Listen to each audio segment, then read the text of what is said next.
right, I'm going to call this meeting to order for the City of Iowa City special formal meeting on April 19th, 2022. It is 4 p.m. and I'm going to start with roll call, please. Alter. Here. Burgess. Here. Harmson. Here. Taylor. Here. Teague. Here. Thomas. Here. Weiner. Here. All right, welcome everyone.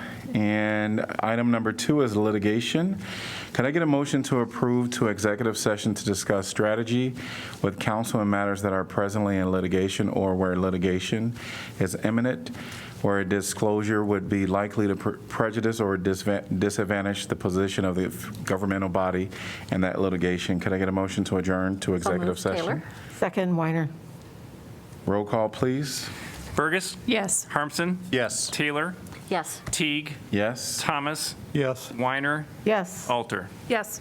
All right, we're going to go in there and we will be back. We just left an executive session and now we're back in open session. Could I get a motion to adjourn, please?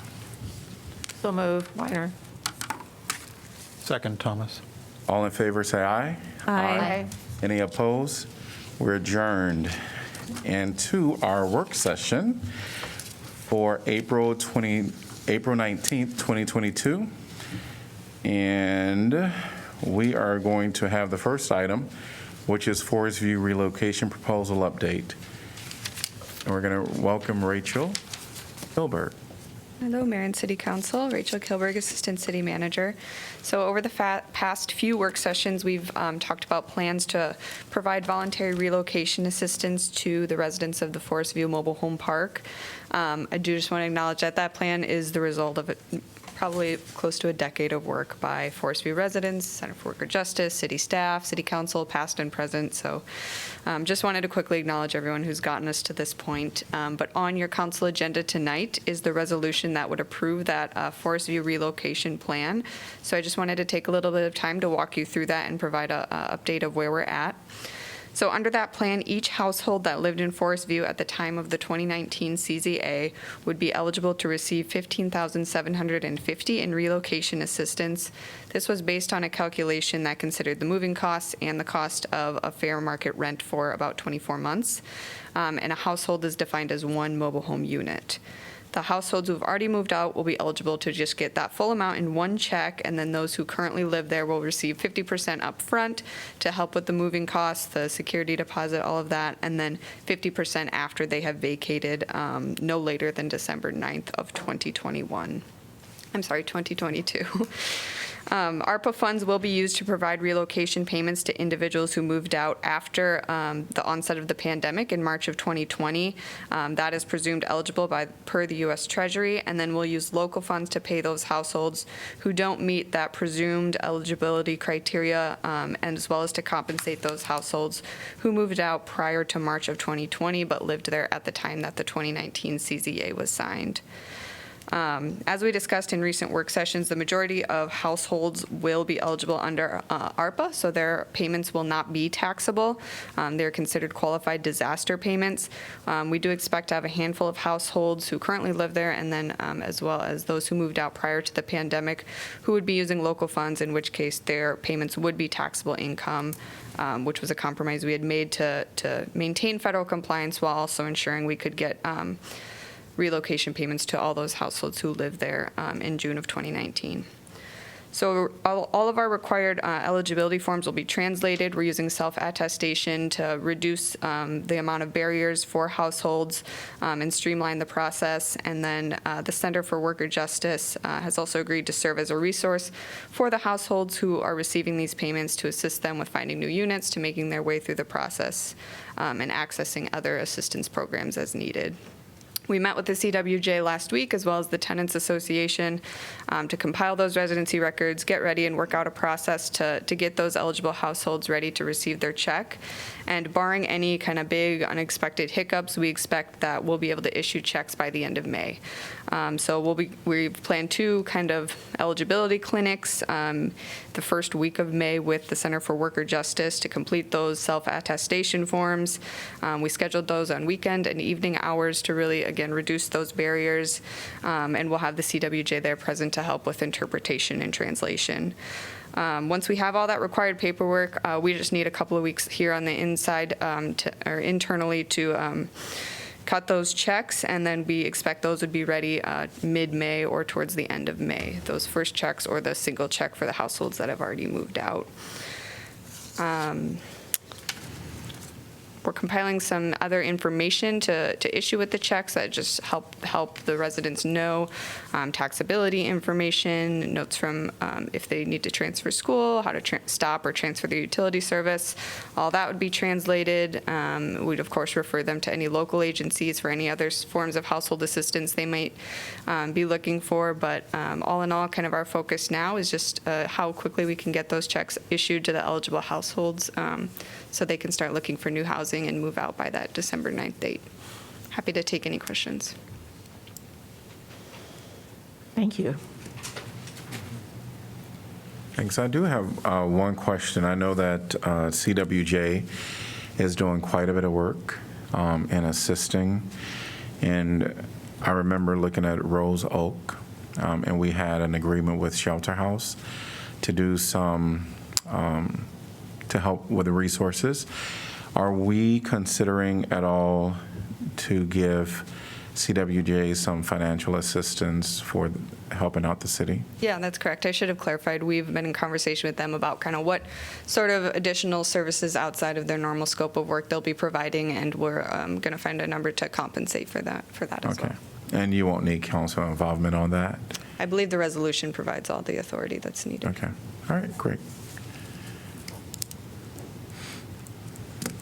I think that's all. Thank you. Thank you. Any further conversation by council on this? No, I think we'll have it. I think we'll have a chance to talk in public this evening at the formal meeting, which is so. Great. All right, we're going to move on to the next agenda item, which is our Senior Center Master Plan, and I'm going to invite Latasha up to speak with us. Welcome. Good evening, Mayor, council members. Well, we made it here. Very excited to be here to talk to you all about the master plan. It's been in the works since about December of 2019, so COVID kind of threw us through a little loop, but we are here. I just wanted to first, they don't know that I was going to do this, but thank the team that has been working. Everything we do here at the city is usually team as a collective of us working together. So been working with our facilities manager, Kumi Morris, and Ben Clark from engineering, as well as Redmond and Jeff, on how do we move forward with our facility master plan. So I wanted to make sure that I threw their names out in full support of the work that we've been doing. I'm very excited about the Senior Center master plan. It's going to be a community changing opportunity for us here at the city. It will include renovations that will draw more individuals, I believe, into the space. It'll allow us to be able to serve our population and populations to come in the future and in a much more accessible way. So we're definitely looking forward to that, as well as allowing our building that's already currently rentable to be more rentable for others in the community, as well as people know a lot about the potential of the kitchen that we have there with some of our interior design. It will open up that opportunity for folks around the community as well to utilize that space. So the Senior Center Facility Master Plan is broken up into 3 phases. The first phase is our exterior phase, which is something that we just have to do as, keepers of that building. We own that building. There are some definite things that are more emergent, as well as there are some things that just need to be done at that building for its upkeep, whether that's just preventing water from coming through the building, et cetera. So the beginning part of the CIP dollars that we have will be utilized to go to that first phase, which is to work on the exterior of the building. Things get a little bit different when we get into phase 2 and 3 because we're looking directly at the interior of the building. And as you all know, that this is just the pre-planning of the phase of this, and I know that OPN will go into that. So we're kind of visioning what the building can and will be. And so those dollars look a little different when we start looking at the interior of the building, but we'll get into that a little bit more as we get into the design phase about what works, what won't work. And again, we're dealing with a historic building, so we do have some things that we have to be cautious about, especially with our lobby and other areas of the building. So, but again, OPN will get into some of those pieces. I think it's really important that there are some limits to our budget that might not allow us to get to the level of our climate goals that we want to get to, just due to some budgetary as well as location issues that prevent us from becoming exactly net zero. But we'll be able to do some reductions with the plan that you all will be able to see and have seen already through some of the memo and presentation that's already been in the packet. So there'll be an overall budget will be able to allow us to do quite a bit of renovations, but we definitely will need to seek additional funds, whether that's through grants, whether that's through fundraising, et cetera, that we'll be working with Friends of the Center to do some of that work. But we still, unfortunately, will fall short of the number that we're currently looking at to do a full renovation. But what we're going to do is over the next 6 to 12 months is we're really going to dig in.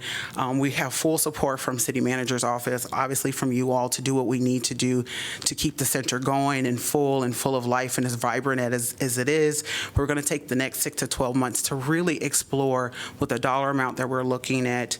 I think we're going to be about 6 to 8 million short of the full renovation that we really need to do. And so because of that, we need to look at where those dollars are going to go in the building, knowing that if we continue to maintain in our current building, there's some things that we won't be able to address just because of location, et cetera.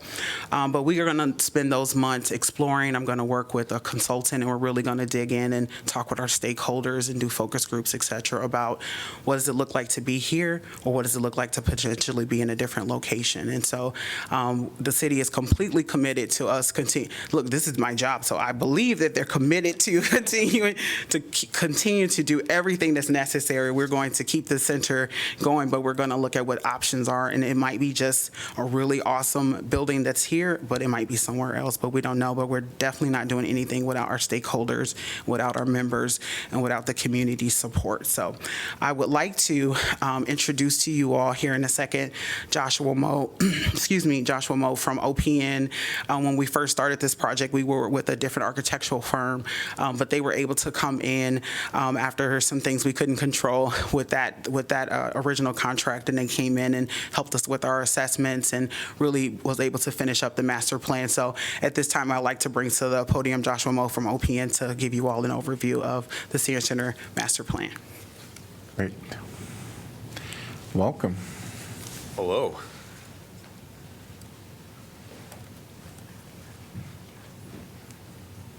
Oh, yeah.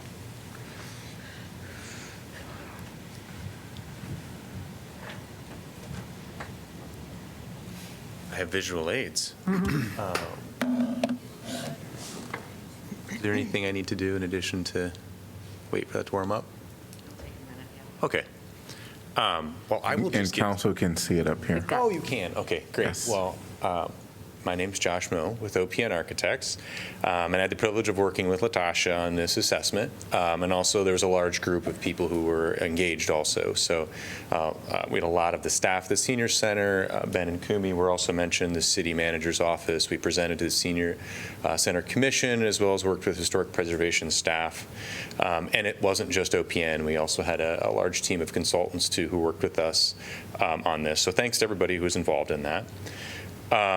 As Latasha said, another firm had started this work and was unable to finish it. So we came in and we collected the same consultant group and brought it to the finish line. And we had a series of meetings, and there is a report that you guys should all have access to. It's several hundred pages, so I'll do my best to synthesize that for you guys today. We are in the very, very, very beginning of a design process. So we'll show you some ideas of what floor plans could look like. Those were used to generate cost estimates. But there is a lot of work to do, and bringing, I think, the project and the budget into alignment is one of those big steps that needs to happen, as well as some of the work that Latasha is going to engage. But the first project that we'll be starting is the envelope work, and that'll be going through a full design process, and that I think will illuminate how much money is left in the budget after they start to tear into an old building.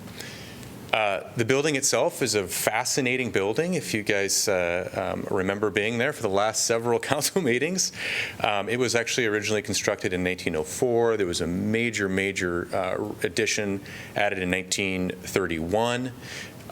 When the post office moved to the federal building across from the courthouse, that's when the city and the senior center did a major renovation of that building, and that was back in 1981. It's listed on the National Register of Historic Places. It's a contributing building in Iowa City's downtown historic district. But that's the last major building investment, was 1981. There's been some important renovation work, some important work to make it safer, to make it more accessible, but no, let's shut down the whole building and completely reinvest for 40 years now. Just a little fun picture. That's the front of the building as it was in 1904, facing Washington Street. Then in 1931, they flipped the building 90 degrees and moved it to Lynn Street. You can see the sooty old building there, and they just sort of built around it. Kind of makes you scared about what was in the air between 1904 and 1931. And for the most part, that's what the building looks like today, though. You can see in this picture some key things that we'll talk about. There is the parking garage, and there's a sky bridge that connects to the third floor. That's one of the main entrances to the building. This building is a beautiful Beaux-Arts building with a very clear architectural entry. I mean, you just look at the building and you know where the front door is. Unfortunately, that's up a bunch of steps, so it's not an accessible entrance. And then if you look on the other side of the building on Washington Street is where that accessible entrance is. So sort of setting you up for one of the big challenges of the building is entry and understanding where the front door is and how do you find your place once you've arrived in the building. There's also a really interesting artifact we'll talk about in a second. You can almost see it right above the 19 in 1981, and that's actually a piece of the building that was carved away for the skywalk that's interpreting how the building is built, which leads us to some interesting challenges for fixing the envelope of the building. In meeting with the senior center staff, we learned a lot about what their needs were. Accessibility is key to this group. The users of this group a lot of them have mobility issues.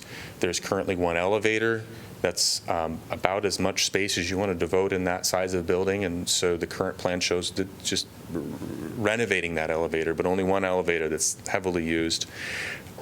It's also the city's sustainability goals for both energy reduction, but potentially getting to carbon neutral building was something we pushed really hard at. It is absolutely a cost driver for the project, but we can do it. But it's something that was important to the staff and important to us. And other things that I wanted to underline too was good, just being able to navigate the building is making it more user friendly, and also support the mission of the senior center.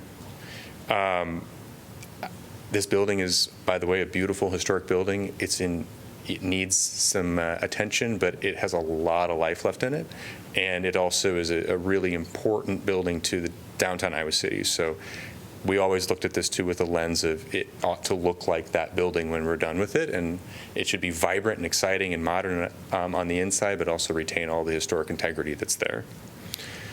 In addition to the things we learned from Latasha and her team, just by examining the building, we learned that the envelope has some pretty serious challenges to it. And we'll show some pictures later of those issues. They can be resolved, but they need to be addressed, and they are becoming safety concerns. The other thing I said earlier with the three-man entrances is just a reality of this building, and the elevator, and then the funding. So these pictures here, as you imagine, old limestone building, at one point all the joints were sealed up, and over time those joints open up. They'll all need to be put back together again. That's just normal building maintenance. The more challenging problem would be the very top of the building. The baluster across the top is leaning a little bit. It's really just a masonry wall. It's not tied back to anything.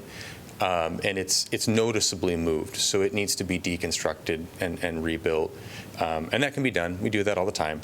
But at a certain point, it leans so far, it's dangerous. We don't believe it's there yet, but we also don't know if it's done moving, so we want to fix that. There's some water damage in the building. We believe that's probably where water is entering the building, is at that joint between the roof and that top part of the wall, and then migrates through the building. So again, it makes sense to fix the outside before you spend any money on interiors. The last thing to point out is there's a really deep projecting portion of the building where there's a flat limestone surface. And this is that thing that's sort of, I don't know if anybody really notices it on the side of the building. There's a piece of the building that was removed for the skywalk. And that big, long, horizontal piece of limestone is actually kind of like a teeter-totter. And it's held in place by a metal rod on the inside of the building. And so we are recommending that we go look at those metal rods to make sure that that thing, the teeter-totter tension component, stays in place. Again, that's going to cause damage to the interior, so it just makes sense to do all this outside stuff first. So as we go through the prioritized list of things, the envelope is first.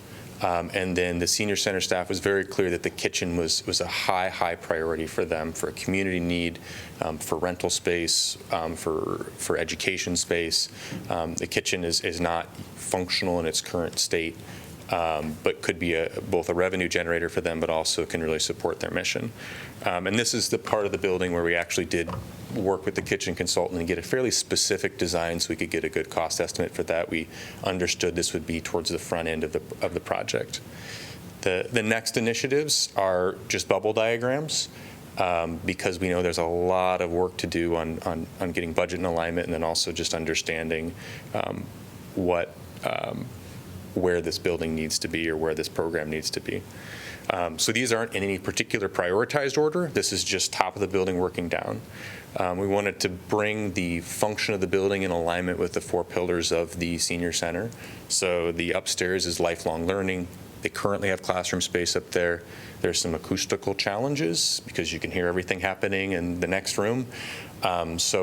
Re-envisioning those classroom spaces to be more functional, and to just freshen up the spaces and bring them the technology that we all expect and need for Zoom meetings and sort of hybrid in-person and digital things.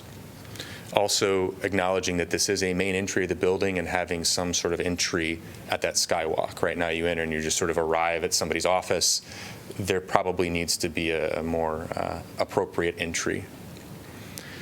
The mezzanine floor, which was originally, not maybe everyone has been there, was where the postmaster resided, where you could sort of look down over the mail sorting floor, which is where you guys had your council meetings. That space we're recommending is for administrative functions. For the safety and wellness of the staff, it makes sense to put all of them together in an office suite where if they needed to, they could be separate from the public.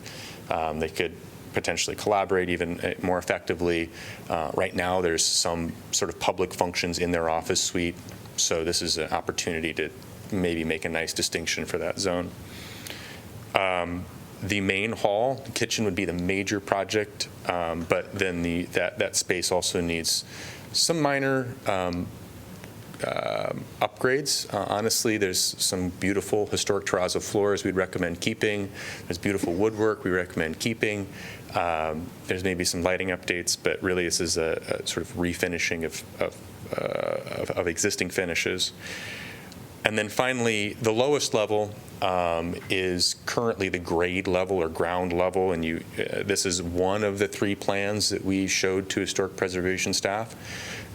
We really like the idea of inventing the front door to make it accessible, but keeping those doors there and having a way to arrive in the building where you look right at the elevator, you see the stairs. It's a more clear vertical circulation diagram, so we don't need a bunch of signs. People just intuitively know when they walk in where that is. This would be the wellness floor, so effectively gym space, weightlifting and cardio spaces.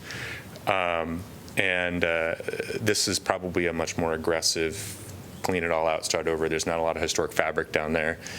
And as a gym space, it has a sort of different character and need anyway.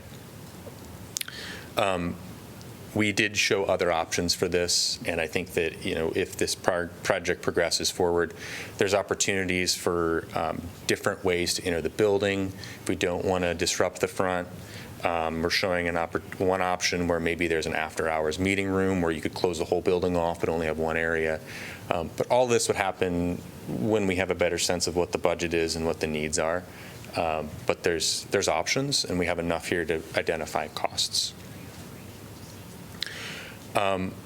Energy and carbon reduction is a big driver for this project, and we were recommending complete replacement of heating and cooling systems to arrive at that, to move from the current system that's more like your house where it's hot and cold air moving through ducts to decoupling fresh air and heating and cooling. And that's one of the strategies to get us down to a net zero building. There's not a good way to do on-site renewable energy production, but it's appropriate and actually best for this particular situation to just buy green energy or offset it somewhere else. But that's how you would arrive at that. The roof is full of stuff. The parking garage, we briefly looked at that. It seems complicated and expensive you could arrive at the same place and have a net zero building. So it's possible, but it's a cost driver. If we can do a major renovation of the project, it's the opportunity to do that now, though, is to change those systems out because they're all above a ceiling. We put in all new lights and everything. That's the time to do it. With a smaller budget and a smaller project, there could still be a meaningful renovation to the building, but you would, I think, miss an opportunity to completely re-envision the heating and cooling systems which are driving the energy use for the building. This little chart here is energy use intensity. The building is currently maybe a little higher than we'd like it to be. The middle column is 45% reduction, which could be done with some minimal upgrades and changes, and the far right column, no carbon, is achievable for this building, but at I guess, a cost. And those costs, I think you guys have seen in the packet, we've broken it into three pieces. The exterior envelope probably has the most unknowns in it because it's an old building. We feel this is an appropriate amount. There's contingency built into this number, but it's necessary for now. And that includes stone restoration as well as some window work and then some small roof repairs where we're rebuilding that exterior parapet I described, the leaning part of the building. The kitchen project, commercial kitchens are very expensive. House kitchens are very expensive. And so that's project number 2. And then you'll see the last parts of the project are, we're currently saying $9 million. And that's in today dollars. So the report that we provided did show escalation over 5 years and 10 years, but we threw larger than normal numbers at it, but we're all in a moment where guessing how much things are going to cost in 10 years is tricky. So I want to just say that out loud, and it's written in the report also. We've projected 5 and 10 year costs, but we don't know what that is. And so, as Latasha said, the current design that we have is about $7 million over the allocated CIP funding in today dollars. Do you guys have any questions?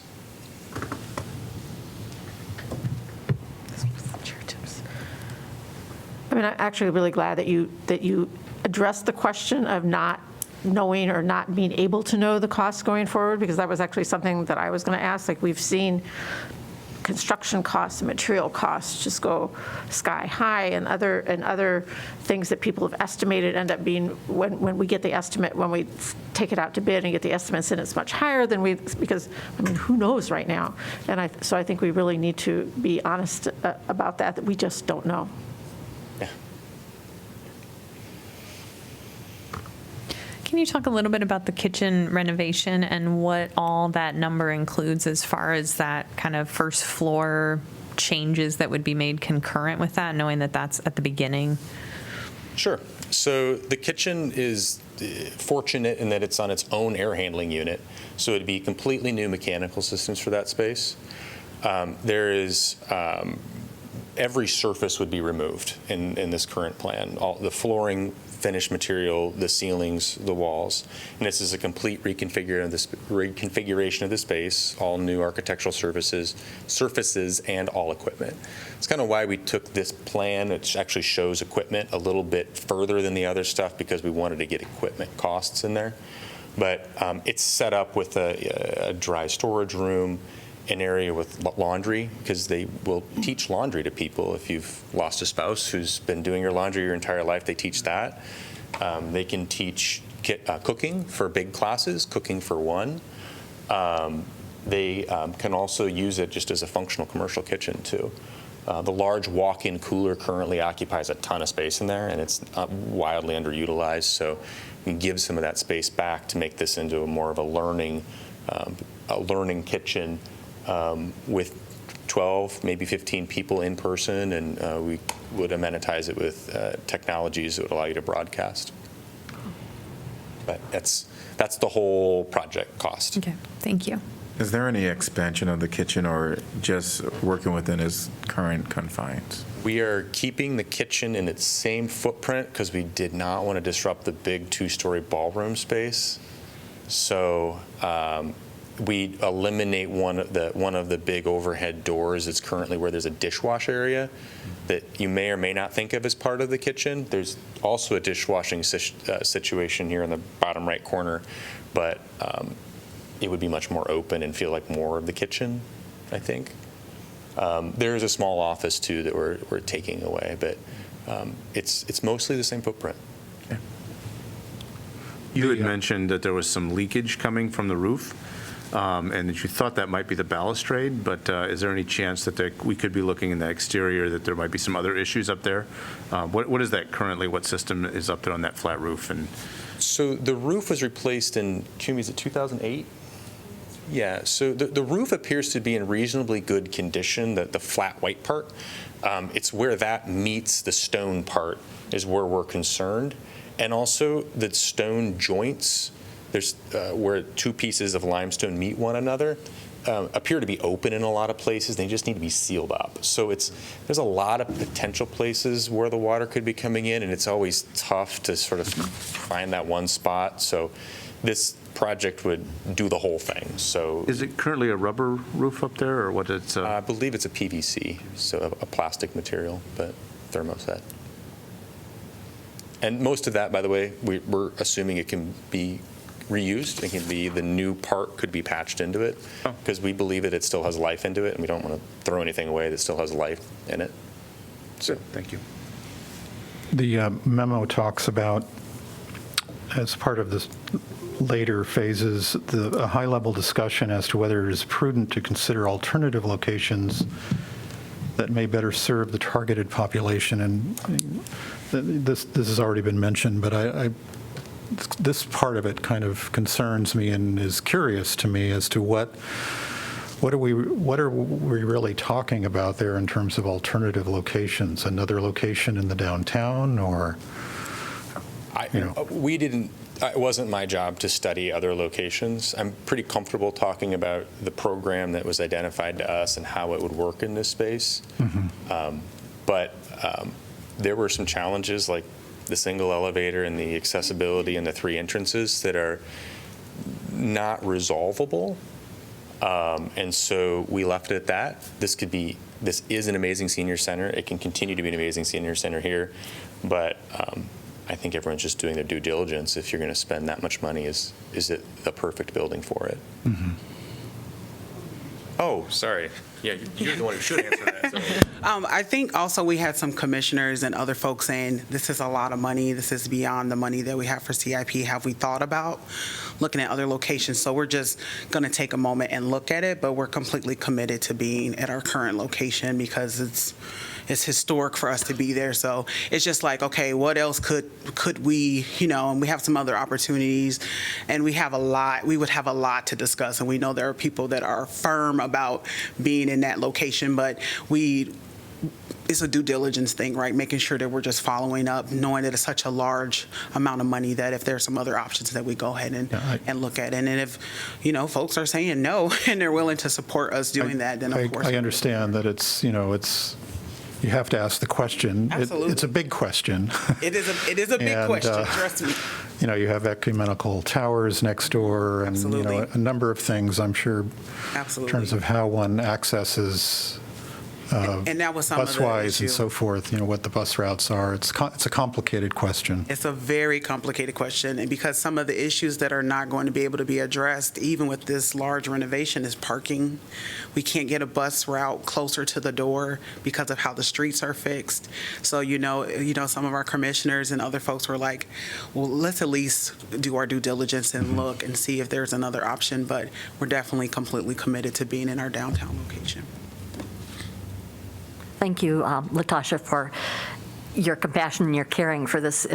Truly is a beautiful piece of Iowa City history, beautiful building, and I appreciate the thought of finding somewhere else, but it just seems like, and with your planning, that this level would be for this level for that. You've really thought that out, and I think it would be hard to find something comparable that you could separate out those activities. And you'd mentioned it being a benefit to the community, and it really does serve for the health and welfare of people, and even young ones. I just noticed, and I think Laura will appreciate this, that the Family Folk Machine is having a concert again very soon, and that includes young people, and it's a great thing.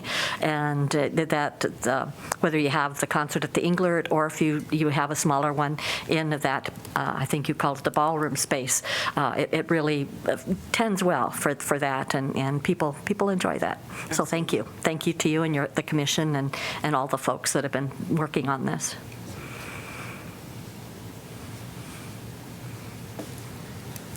This might be prognosticating in ways that are not possible to do, but how confident do you feel you can get $6 to $8 million in fundraising? I'm sorry, I know that's a bonus round. We are going to do a study, Friends of the Center, which is our arm of our fundraising for the center, is going to do a study here coming up in our next fiscal year to look at a feasibility study. We're not sure. $6 to $8 million is a lot of money.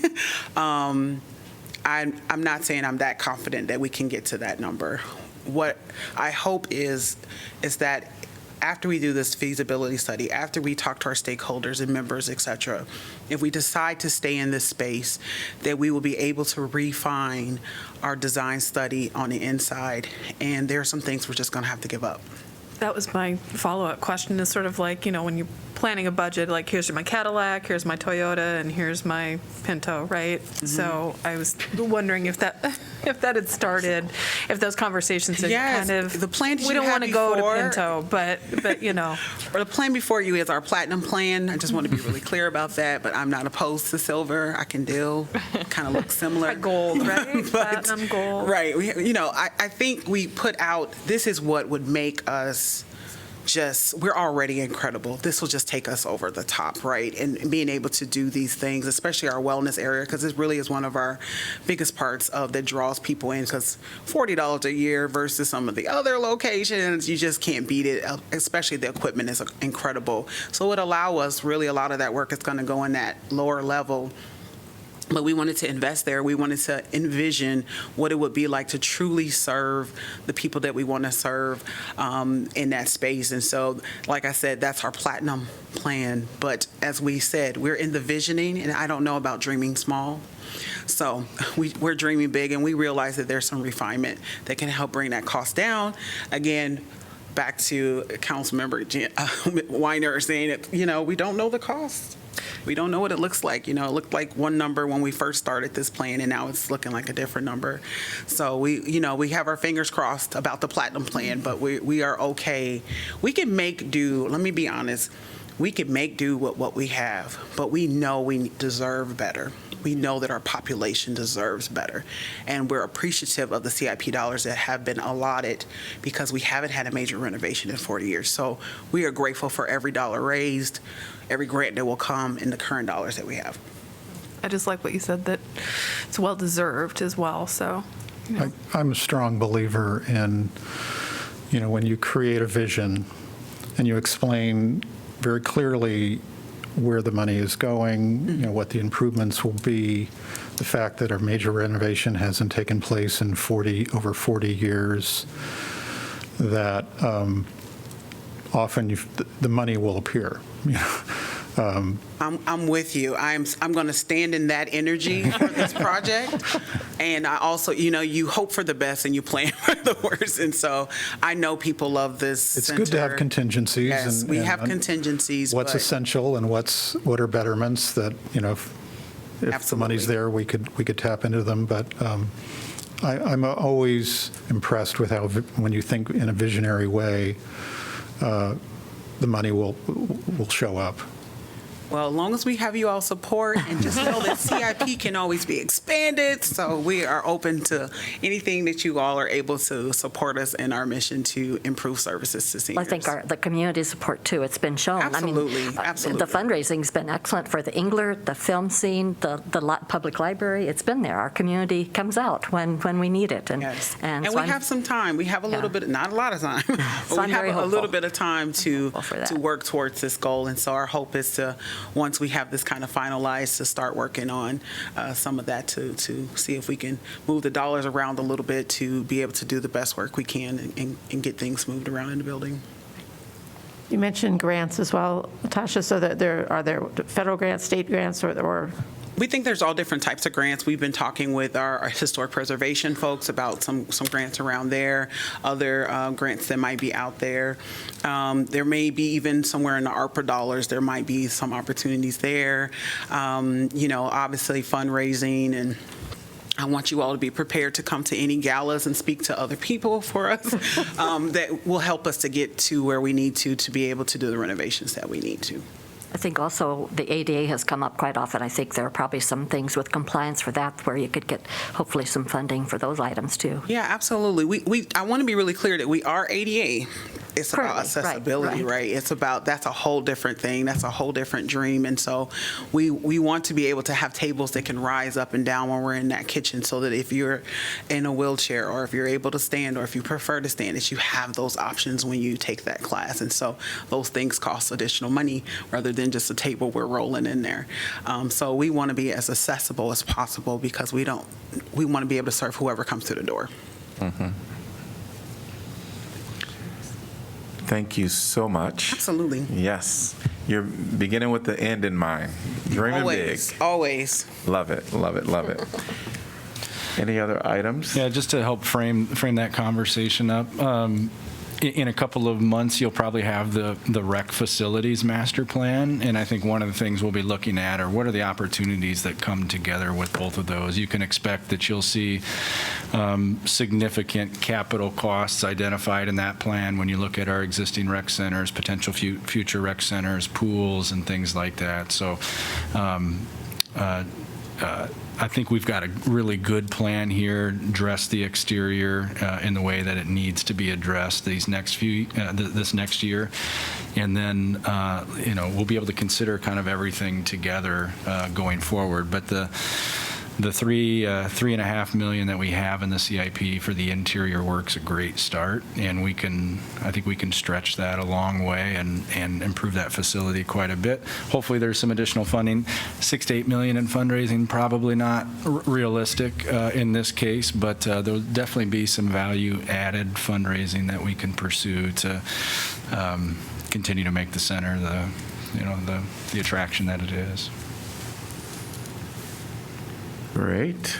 All right. We will move on to clarification of agenda items.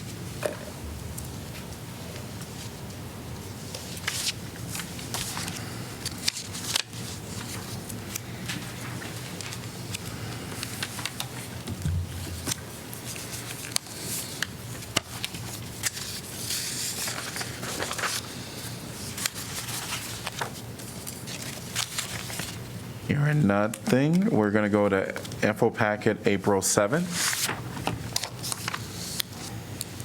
I'll just highlight IP2, which was a letter from MediaCom regarding their affordable connectivity program, which provides a discount for internet service, and that folks it sounds like there's relatively broad eligibility for that program, and that folks can register on the MediaCom website or at fcc.gov. I was going to ask staff if you happen to know, Jeff, if it sounds like this is a federal program. Are other ISPs participating the same way? Yes, I think no matter who your service provider is, you can go to the FCC site, and many of them, including I'm On, are participants. Great. So, affordable connectivity program. Just want to promote that. Well, yeah, so will we also be pushing it out and promoting it, or is that for the providers to do? We typically allow the providers to do that, but if council wishes, we can try to get a sense of who's participating in our area and send that out. I think it's something that, I don't know if we do it or someone else does it. I think it would be useful to have it consolidated. I also think it would be useful to have it in at least a couple of languages if something like that is possible, because there are plenty of people who may need the services for whom English may not be completely accessible.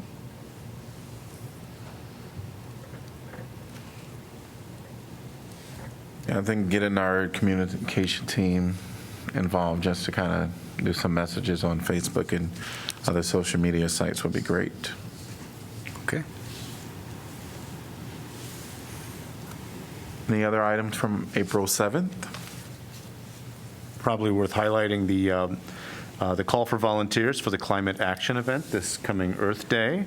Sounds like a really cool program where volunteers walk through a neighborhood in Iowa City, go door to door with packages to help homes be more energy efficient, something that the city's done before. And last I knew, anyway, they're still looking for volunteers to help out. 2 different shifts, 9 a.m. to noon and 3 to 5 on Saturday, April 23rd, this coming Saturday.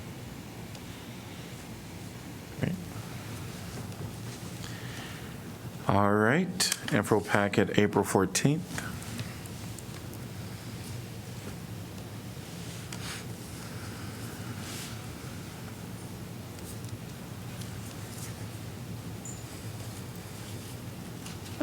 With respect to IP4, which is pending city council work session topics, there's somewhere in our materials, there was discussion of the Indigenous Peoples and Indigenous Peoples Day coming up. I would really, if we could get consensus, I would love to push forward at least some version of land acknowledgement by the time we hit Indigenous Peoples Day. I think that would be, it doesn't have to be what others are using. I sent the city manager what I thought was a really helpful video that someone forwarded me that the university group has done, that it sort of explains different levels and what language you could use and that there are a whole variety of ways to approach it.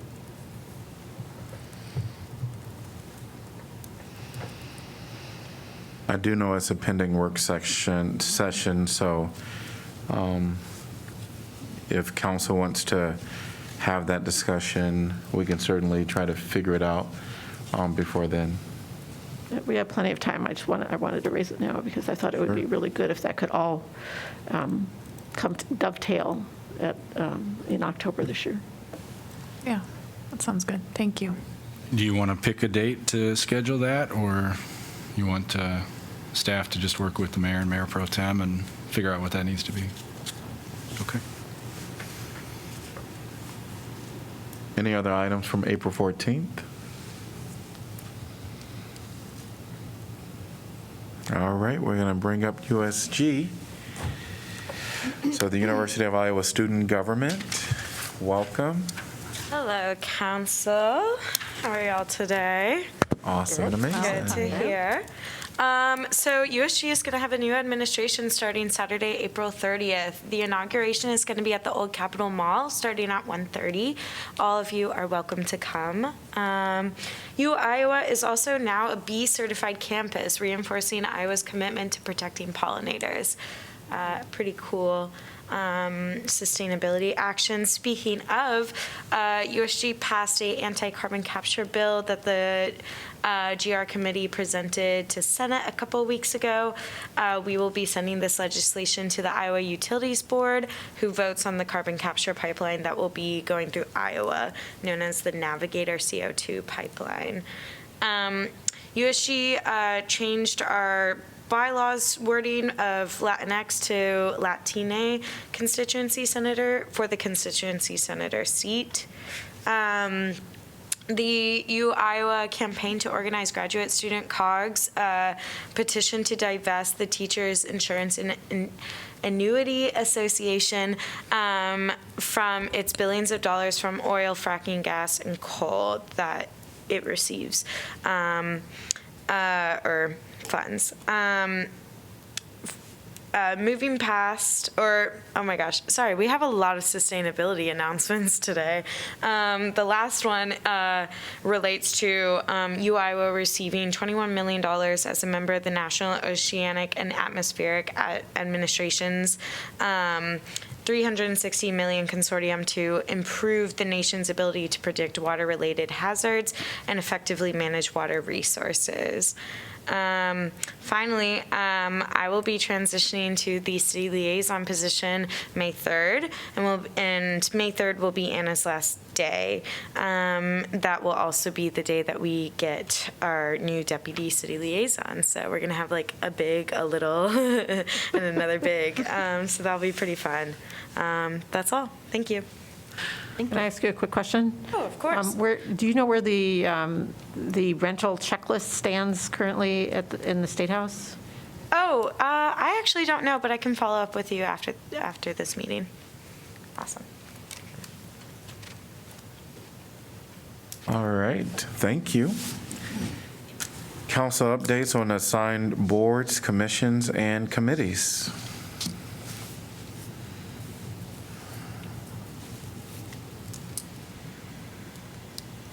None? Oh, I should mention, I'm sorry, CPRB has its forum tomorrow evening, the 20th, at, I believe, starting at 6 p.m., right, Kelly? Which is on Zoom, and you can register online to attend that. Okay. We did have our joint entities meeting yesterday, and I thought that was a pretty good meeting. We had Matt Dagner, the school superintendent, kind of give some updates about their facilities plan. It was unfortunate that we didn't hear from GuideLink, but they plan to be at our next meeting, which would be in June, correct? Yes. And that meeting will be hosted by the city of Coralville. All right. Any other updates? Hearing none, we're going to be adjourned until 6 p.m.